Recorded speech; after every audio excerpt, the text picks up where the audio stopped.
Hello and welcome to Nice Micro's Linux Drama channel, I guess, because in today's video we are going to be talking about the drama about codecs in Fedora and, as it seems like now, OpenSuse. So if you've been following the Linux news, maybe you are following Brodie Robertson's Mastodon or Twitter takes on the issue, you might have realized that something's going on with some of the hardware encoding for H.264 codecs on Fedora.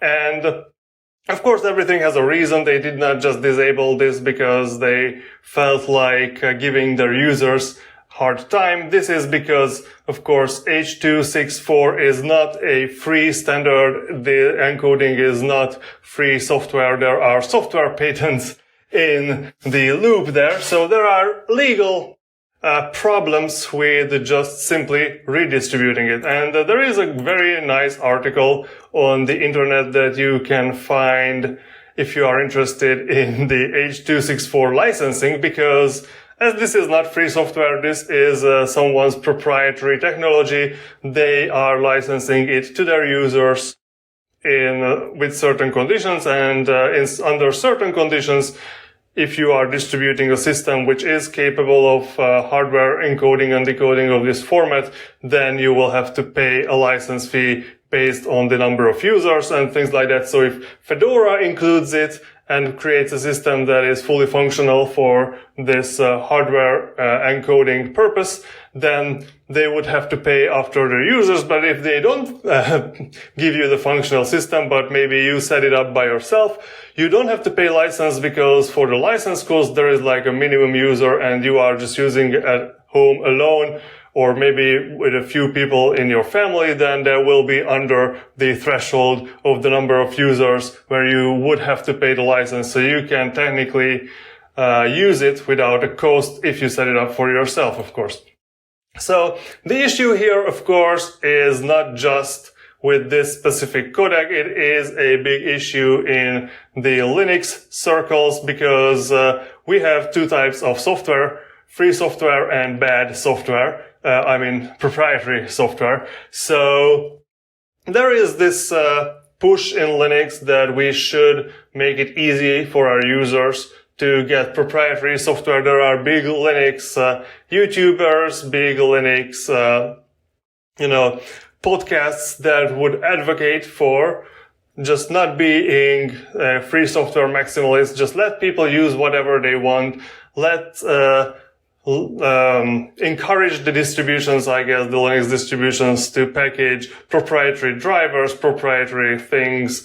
But, there is a very big difference here, because in free software, as you can see here on the screen, you are free to run the software, you are free to examine the software, and this is the reason why you have the source code, for example, available for free software that you can examine, and you can also modify the software. And what is most important here for the Linux distributions is that you are free to redistribute either the original or your modified versions. This is how you can get any kind of free software like LibreOffice, which I am using here to show my presentation, or OBS, which I'm using to record this video. You can get it not directly from OBS or from LibreOffice, but if you are installing this software on Arch with the sudo pacman command or something like that, so if you're using pacman or, maybe even EA, this will download it from a server that is run by the Arch Linux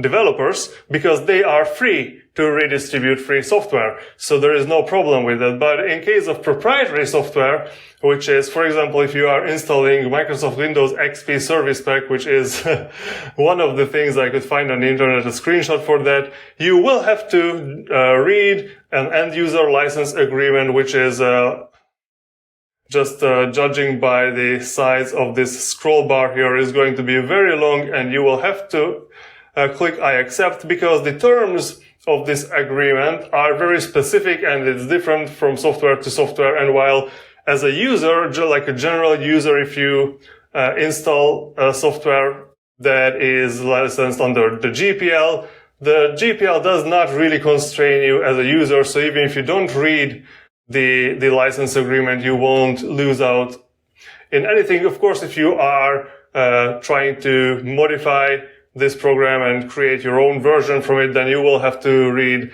the license, because it will restrict how you can redistribute.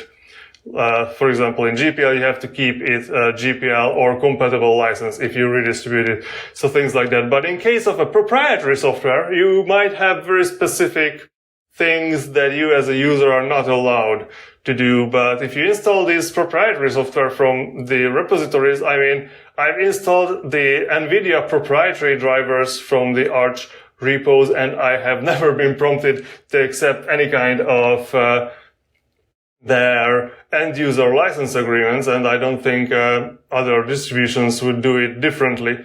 So this is not just a thing for user convenience, because yes, we all know it is very convenient if all these proprietary software would be just available from the repositories and you could just install them by a simple command. That would be very easy, but legally we are not really sure, or I cannot be really sure that this is like a correct way to do it. I am not a lawyer, and specifically not a copyright lawyer. And, well, these things will vary from jurisdiction to jurisdiction. So depending on what country the software was made, what country you are installing it, things might be somewhat different, I guess. So the main takeaway here is that whenever you have a Linux distribution, you are distributing software using your own server to your users, and that means that you have to have a right to do that. And well, while some non-free software will let people redistribute it, like there is the shareware and the freeware type of licenses, but those are still, don't really keep you in the clear in certain issues, like we could see it with this codec drama, that sometimes, the owner of the license, maybe they own some patent rights, they own whatever things that might not make it just a simple case of do I want to put it in my repository or do I not want to put it in my repository?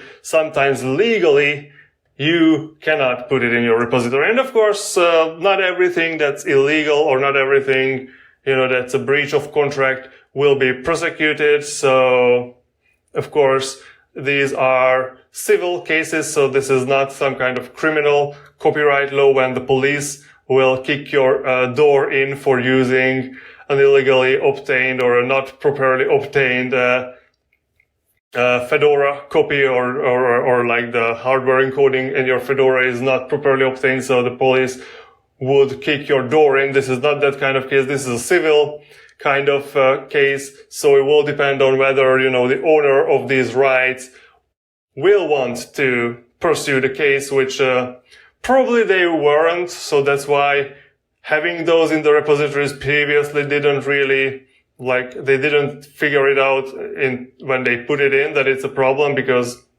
for a while the copyright holder did not care about it, and they just started removing this software directly from the repository, directly from the install of Fedora, because they felt like it's a precaution they have to take, because, even if the government is not gonna kick your door in, the copyright author can, maybe they sell the rights to someone else, and those they sell the rights to will be more litigious, or maybe the company that owns the licenses will get a leadership change and the new leadership will become more litigious. You never know. So it is better to stay safe. And what can we do as kind of the Linux community? Well, I think that that it is the only good option here that we have is you have to use free software where you can.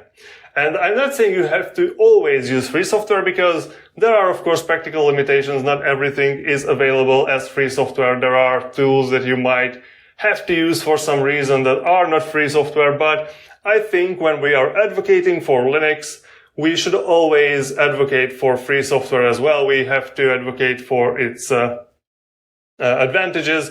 It is kind of a consumer protection issue. So if you want your prospective Linux users to be safe of any kind of future legal shenanigans, you should advise them to use free software for that reason. And when it comes to the video encoding, this is kind of the very specific case where there is probably not a perfect solution for free software, because things like Octheora or AV1 have very limited hardware encoding support. So I saw that for AV1 you can decode on GeForce 30 and 40 series. You can only encode using GeForce 40 series. So only like the very, very high end of graphic cards will support this. And for Octheora there is zero hardware encoding or decoding. So unfortunately here as users we are in a bad situation, but as a community what we should do is advocate for the free software solutions as our primary things we want to use on our own computers. So this is the end of this video. You will find some useful links down in the description below where you can read about this specific thing that we just went through, and I will see you in the next one. Bye.